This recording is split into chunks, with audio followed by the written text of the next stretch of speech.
pickles and like vinegar. Okay, here we go. And even like get like moldy. So I'm talking. This is how you make it. Back to old days. I'm like, Today, I wanted to hit something from last week that we didn't cover. I put it online, but you probably didn't see it. So stop. We've been talking about the spiritual disciplines. So we talked about prayer. We did a prayer exercise with Kyle in the chapel. And then we talked about meditation, and we went to the Commons and did the guided meditation with Eric. And one thing we did, and we watched a video about the Bible and how the Bible came into existence, right?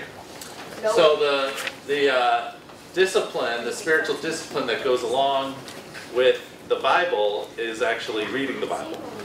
So it's a good way to get into contact, you know, with, I mean, it's really your ultimate source of information about your religion, right?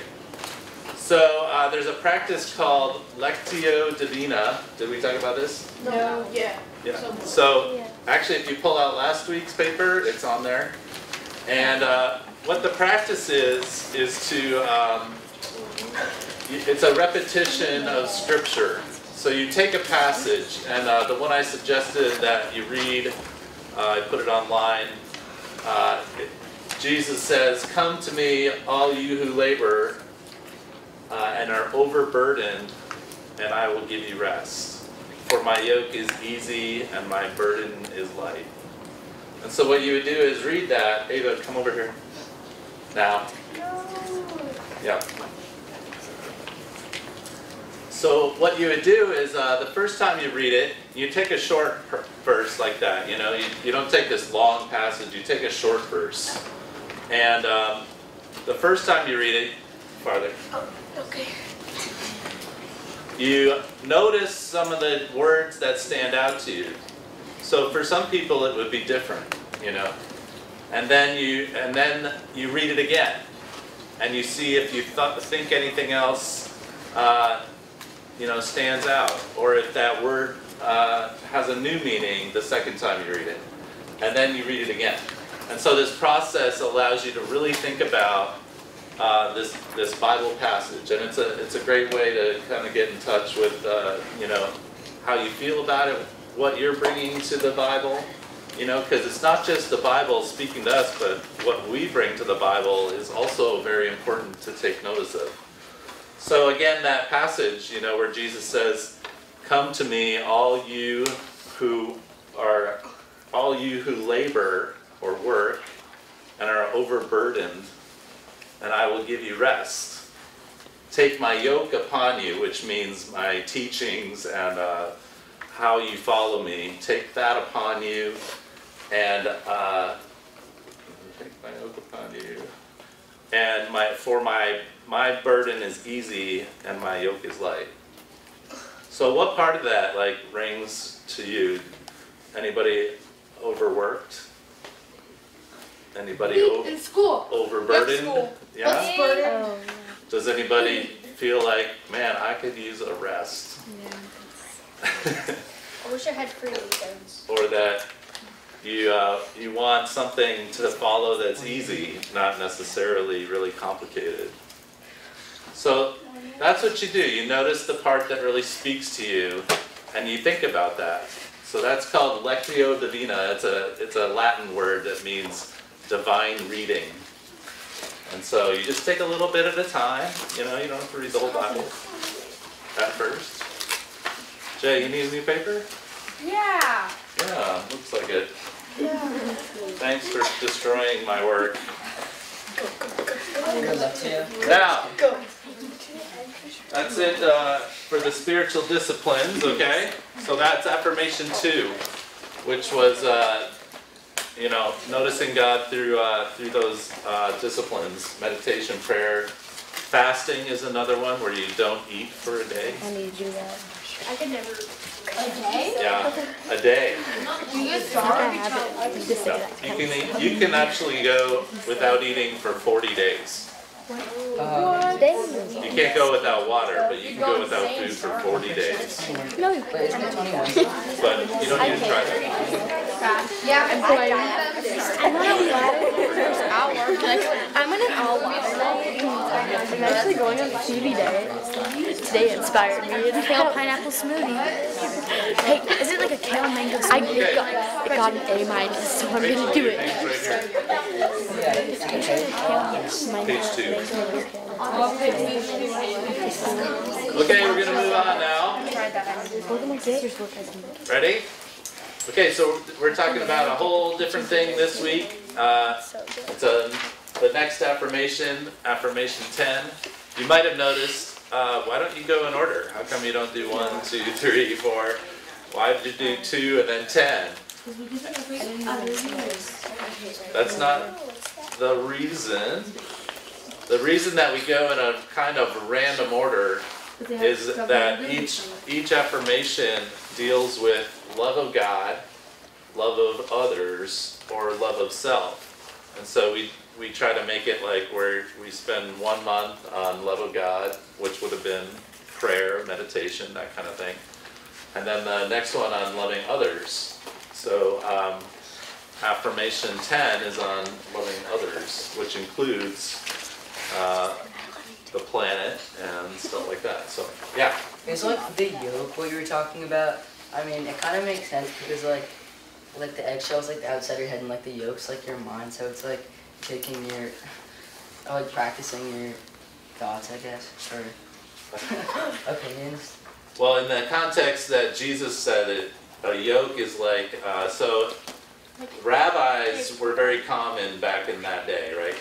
And people wanted to follow a particular rabbi. And each rabbi had his own course. And some of them were really complicated. Like the rituals that you would have to do, the laws that you would have to follow, the ways you prayed and stuff like that. That whole system was called a yoke. So Jesus saying, take my yoke upon you means like take what I'm trying, my program, you know, what I'm trying to do. Yeah. And he's saying that it's easy.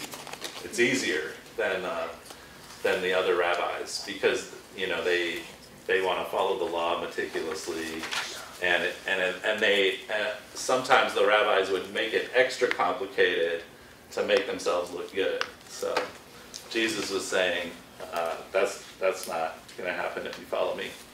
Who wants to read affirmation 10? Okay. What? Can I read it? Yeah, out loud. Claiming the sacredness of both our minds and our hearts, and recognizing that faith and science, doubt and belief serve the pursuit of truth. Try again. What? You stumbled around a little bit. Just try New person. one more time. New person, Lily? Claiming the sacredness of both our minds and our hearts, and recognizing that faith and science, doubt and belief, serve the pursuit of truth. So somebody break that down. What does that mean? What does it mean, for instance, to claim the sacredness of both our minds and our hearts, which is in the little box up on the right? What do you think that means? Yes? Basically, kind of thinking with our hearts and our minds. Hearts and minds. Okay. And Yeah. kind of claiming what we believe using our hearts and minds. Okay. Using our hearts and our minds. What does that mean, to use your heart and your mind? Yes, again. Emotion and logic. Emotion and logic, okay. And there's probably more in each of those categories, but some of us are head people. We think things through, we think about everything, and usually the decisions you make are based on logic and what you think is the right thing to do. Heart people are more like instinctual, you know, that you do things based on how it feels, or your gut feeling, or your intuition. Intuition is one of the big words for that. So, how many people in here are head people? How many people are thinkers? How many people are gut people, heart people? What about both? How many people don't know? All right, that's fair. So actually, in the old days, in the biblical days, they talked more about the gut than the heart, but we've kind of turned it into the heart, and probably in translation. But it was really gut, you know, like what's your gut feeling? What's your gut telling you to do? Yeah. Okay. So affirmation 10. So that's the hearts and minds, and recognizing that faith and science, which when I was growing up, faith and science were like opposites. And I don't know how it is in your schools today. I don't think it's quite the same. Oh, I hate But science. when I was in school, there was a big debate about whether you could teach evolution, and evolution was directly opposed to creation. So what happened was people would really debate on these things, and the creation people who believe that, you know, the Bible is literally true, that God created the world, and there's different varieties of belief in that. And they were directly opposed to like Darwin, and if you thought that species evolve over time. And so, you know, people would just kill each other over that issue. That's what I wrote down was like, when they said how are faith and science similar, I said they're similar because like they both have theories about how the world was created. And our science teacher tries not to, I don't know, discuss about controversial concepts that people like that bring religion into school because they know that there's going to be an argument. Right, right. Same with like politics. Yep. My opinion on science and religion is that, so in science there's something that they call life, or that they call this did this, but we don't know what this is. And so I kind of believe that that is God, just that they don't know. Like that something made the animals crawl on land, but they don't know what. This is called life. Yeah. So. And it's kind of an abstract term. Yeah, and they use life as an abstract term, and I feel that sometimes, and I'm like, seriously? Abby? I don't know what you were saying. Our teachers actually aren't, like at high school at least, they aren't allowed to actually talk about anything religious. If it's brought up into our class, then they have to do something about it then, but. Yeah. Well, they couldn't in my school either. But then there were students in there who would like walk out of class because they didn't believe in evolution at all, or even want to consider the theory, right? Or Big Bang or whatever. So they would walk out because they're like, oh, can't handle it. I kind of feel like science like kind of is God, like it's his gift to us. Like the fact that we're all here, I guess, is kind of like his presence. Yeah. I don't know. Well, I think more and more over the last couple decades anyway, that faith and science have kind of come together. I mean, I think faith has, you know, helped us to recognize that there's a higher being. So, and we recognize that through science because we see how the things work together. Now that's my thought. You don't have to believe that, but I think that science really proves the existence of God, even though its argument is probably trying to disprove it. Put it away. Yeah. I was gonna say, just like what I believe is that some higher being, I don't know if it's God or something else, at like the Big Bang, I think he just went like snap, and then just laid back and watched everything unfold. But there had to be some design in there, you know. Like I have a hard time believing that just like we exist randomly and like with no design, right? Like you consider the temperature of the planet and its proximity to the sun. You know, it's only like 3 degrees. Within 3 or 4 degrees, if it were different, that there wouldn't be life on Earth. You know, I mean that's like unbelievable. Actually, on that subject, everything to make life on Earth is just right. Literally. Yeah. I mean, look at it. That's very interesting to me because, like, there is. How can you look at the idea of everything is just right? There's nothing. If anything was different, there would be no life. How about drought? Exactly. Pretty It's- much. I think It's like that's it's like this fragile thing, you know, but it stays going. Yeah. What if there wasn't drought? How would there be no life? What if there wasn't drought? She said if like anything changed, then there wouldn't be life. If there wasn't drought, how would there be no life?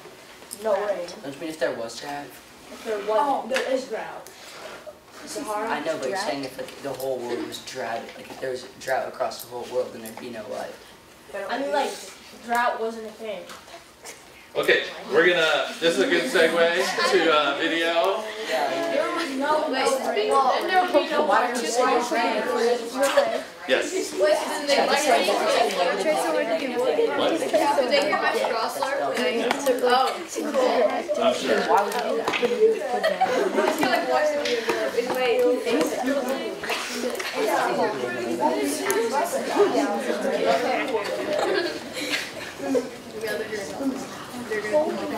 Actually, drugs really help. Like they help. They do help.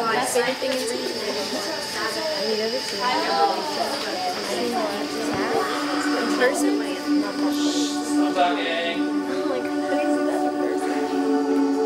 The most astounding fact is the knowledge that the atoms that comprise life on Earth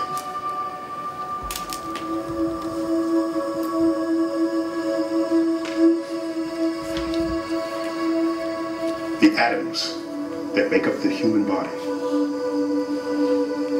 are traceable to the crucibles that cooked light elements into heavy elements in their core under extreme temperatures and pressure. These stars, the high-mass ones among them, went unstable in their later years. They collapsed and then exploded, scattering their enriched guts across the galaxy. Guts made of carbon, nitrogen, oxygen, and all the fundamental ingredients of life itself. These ingredients become part of gas clouds that condense, collapse, form the next generation of solar systems.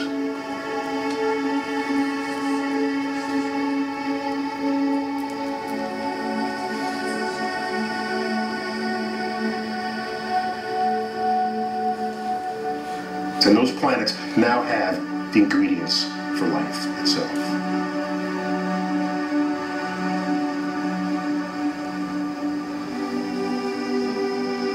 So when I look up at the night sky, and I know that yes, we are part of this universe, we are in this universe, but perhaps more important than both of those facts is that the universe is in us.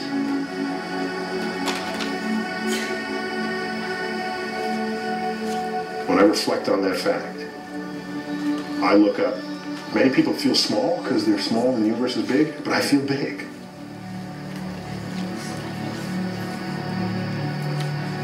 Because my atoms came from those stars.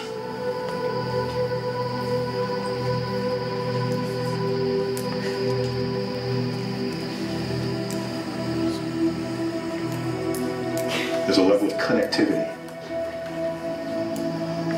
You're a participant in the goings-on of activities and events around you. That's precisely what we are, just by being alive.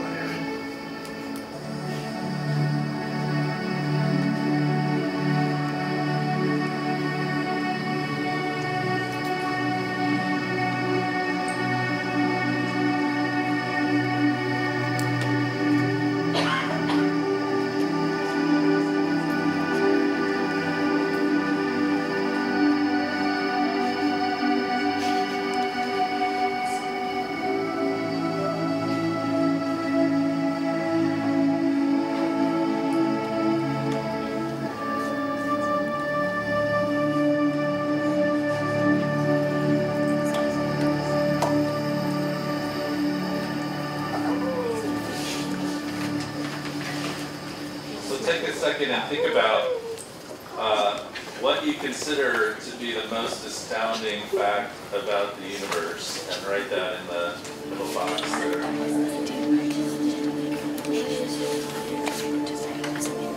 That's cool that we made a guess. Like, what's the thing that blows you away, you know? Oh, does it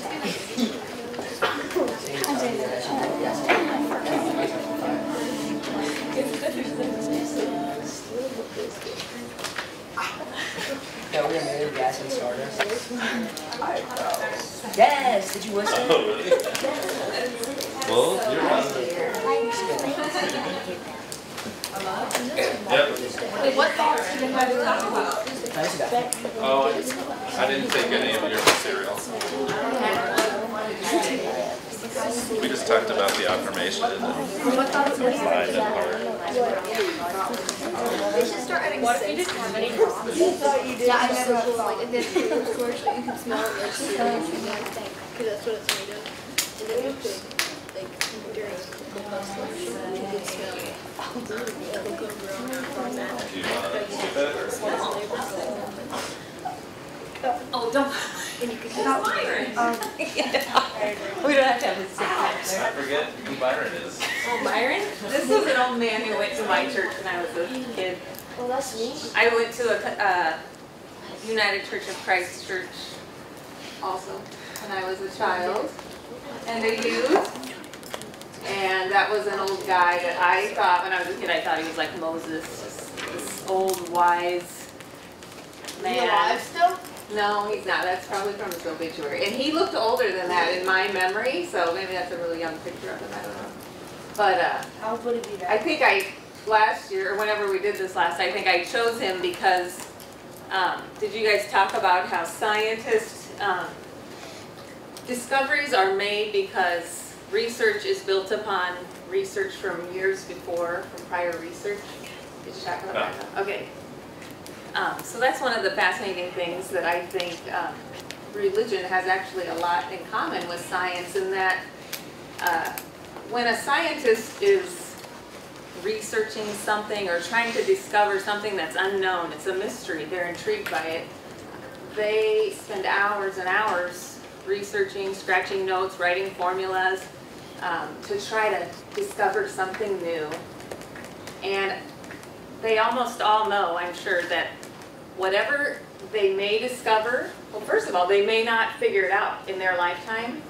And if they do, if they feel like, yes, Eureka, we found it, that after they die, other people will continue to explore that, to try to disprove what they've proven, because someone else wants to discover something more about it, or asks themselves something. Like, does that make sense, or are we sure that's true? So anyway, I think that's a really cool thing that science and religion really have in common.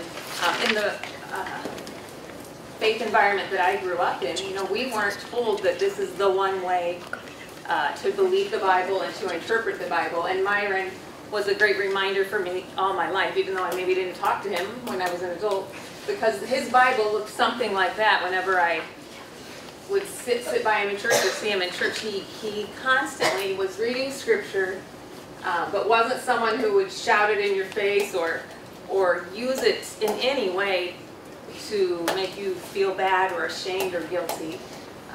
You could just see by the way he lived his life that he read the Bible, he thought about it, similar to the things that we have been talking about with Eric when we did the Lectio Divina, where he took a scripture passage, contemplated on it, maybe brought a question before God in prayer, and did some Lectio with it. That's just kind of what that represented to me, that Myron did that in his own way, and many people do. And scientists do that. If you look at pictures of Darwin's first scratchings, they just look like nothing. They look like doodles. And you may know what he did. Nope. He was didn't he like create the theory of evolution? Yeah, right. He started the theory of evolution, and then scientists upon scientists in that line of science continued to question that and probe it to our current day when we know about DNA and all of that. So even Darwin, who had this huge breakthrough, was built upon, improved, and we learned more. Oh yeah, there's a quote from him. That's something that's often misinterpreted because we don't understand. People think survival of the fittest means what? What do you guys think it means when you first hear that? Survival of the fittest. Fee? Whoever can change to adapt to the changes that That's what that says, yeah. But what did you think first? strongest and the fittest. Yeah, that's what I used to think fastest. too. Yeah, survival of the fittest. You must be the biggest, strongest, fastest. You just think only for yourself. Yeah. You're like, oh, Right. okay, it's just me. Yeah. And when you look at Darwin's actual words, that is not what he meant at all. And scientists knew that. That to adapt or to survive and evolve, you have to adapt. That doesn't mean pressing down on someone else and forcing them to do it your way. It means looking at your environment and saying, what do we need to make this flourish and to survive? So that's a cool thing that if you didn't know it, but important to know. There's his first scratchings. Those are kind of famous. Oh, What I are don't know. no. Something is it a scientific. dog? They look like people Isn't that cool? connected with no heads. Yeah. They all lost their heads. I They can't got read heads. it.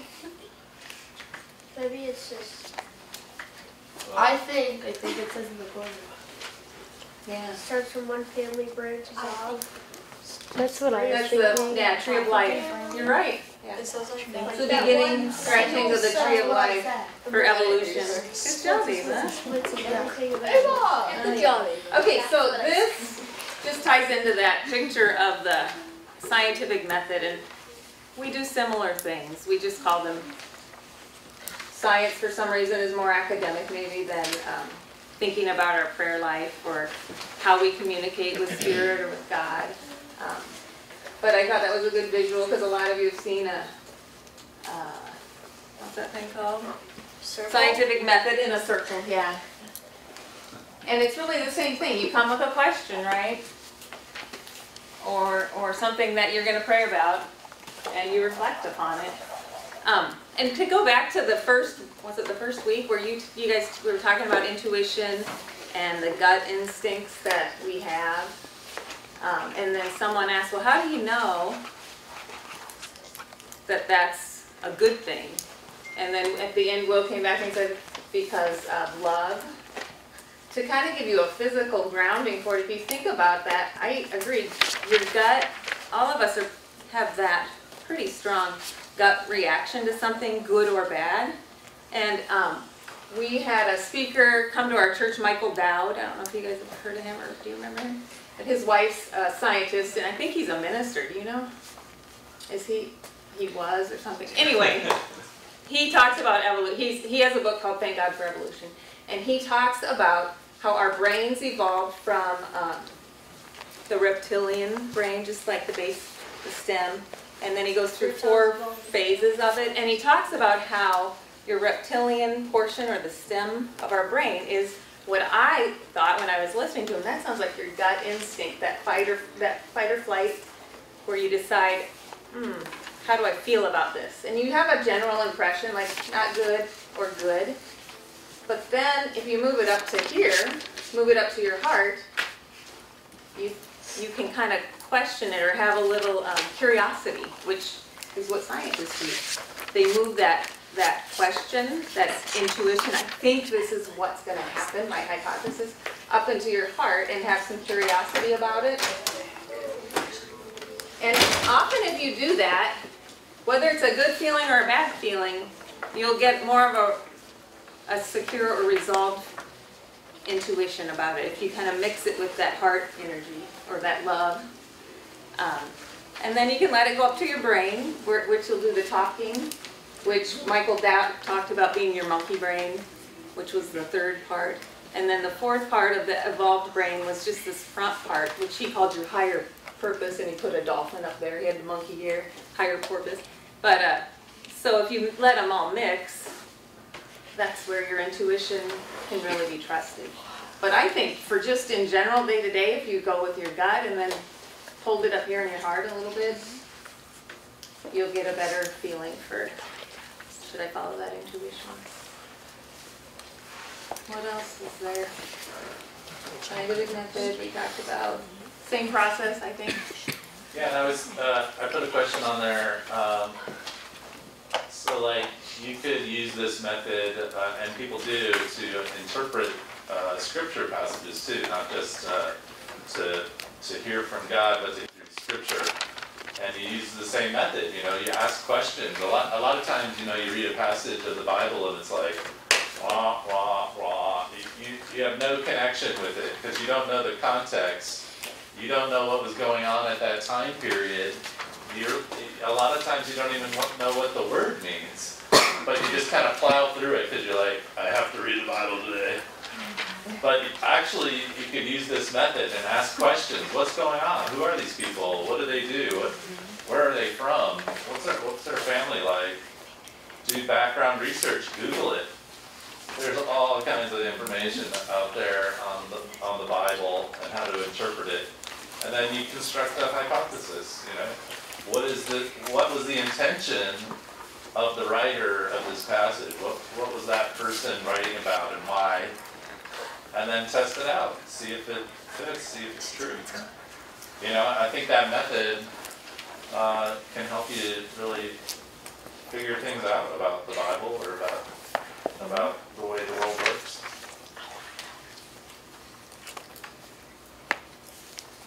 All right, we got another video.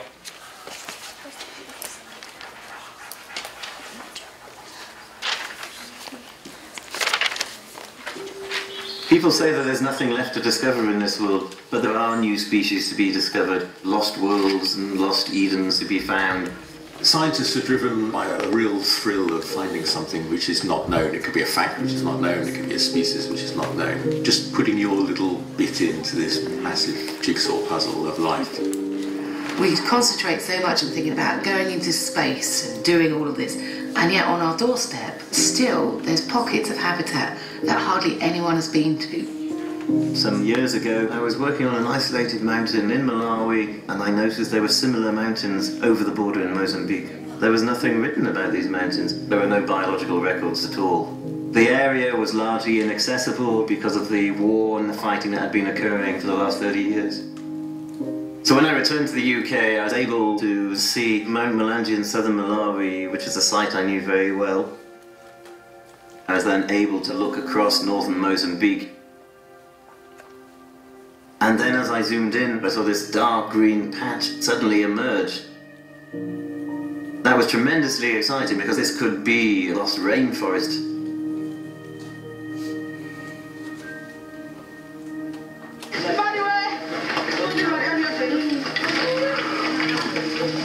You can just see the summit of Mount Marble coming up behind this main woodland ridge.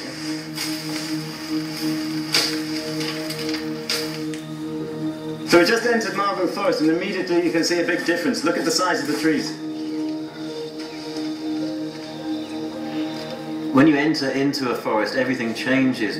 The forest is cool, the canopy is high and it's very shady. Life is buzzing all around you. This is the butterfly that I stood for 2 days in the forest clearing trying to catch. Here we are. This is a juvenile Maticambia baylesii. I was lucky enough to find the first one of these. Since the main expedition, we've discovered approximately 12 new species for Mount Marbu. What medicinal use does this bracket then have?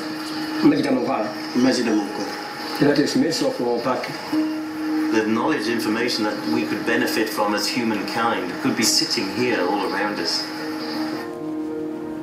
If you were a young scientist, you need to have some sort of hope that you can contribute something. It's not all known and you're just picking up the last crumbs off the table. There's actually a lot out there that we don't know. To actually find a hidden rainforest, which turns out to be the largest in southern Africa, shows that we don't have all the answers and we don't know what's out there. You're always asking questions. As soon as you think you have the answer to the new questions, new doors open. That's the beauty of life.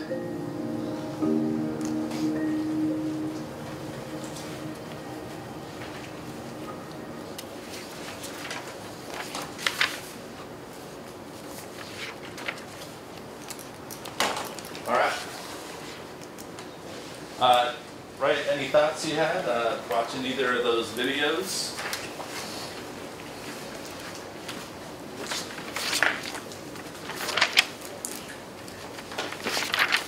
Yeah. Exploring like a rainforest that nobody had any information about, like how do you know if like the species were safe or like, Yeah, that'd be scary, huh? yeah, like that snake looked like it. Or if you eat something, like a plant or something, yeah. I don't know, I guess they probably know more about that kind of stuff though.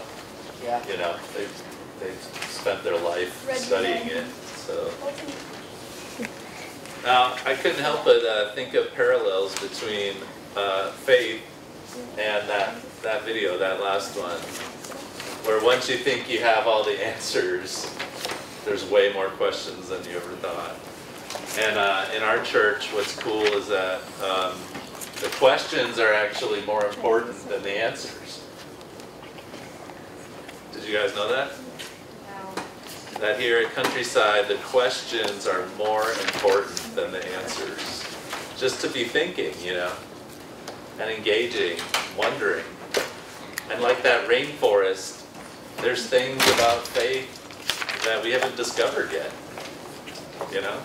We have this book that's like thousands of years old, and we think that that's like, do you guys think that that's God's whole message to this planet, to people? I think it's like a fraction of it. I think it's like if you ripped off this, that's the Bible, and there's this much more to know, you know. You can't possibly write all of God's thoughts in one little book. So there's a lot, like this rainforest. There's things that are undiscovered, and you have the opportunity to discover some new things, both in science, in the way the planet works, and in faith. I think it's pretty cool. I think that's amazing that there's that much that we don't know. And then, did you talk about the UCC? Oh, the comma, that's what did come up, yeah. So you're taking confirmation to decide, do I want to become a member of this church? And that's one of our, that's like our big logo or saying, right? God is still speaking. Yeah. Yeah, that, you know, you kind of, it's kind of like I was saying with the Bible, a lot of people put a period at the end, you know, God spoke. But we believe that God's still speaking, and so there's a comma indicating that there's more to come. So, any other thoughts? Yeah? You said God spoke, period. You said people put comments there. I'm saying a lot of people view God as God has already spoken, and there's nothing more to say. We know everything. It's a closed thing, you know, like the Bible is it. That's the message. Do you always ask questions and then turn around and look the other way? So do you mean to put the comma there as if like what God's saying is an unfinished sentence? Or there's more. Or you don't know. Yeah, so You know. yeah. You get to the end of your thought, but, and, so. All right, finish writing any thoughts you have, and then we're done. But don't go upstairs to the commons, right?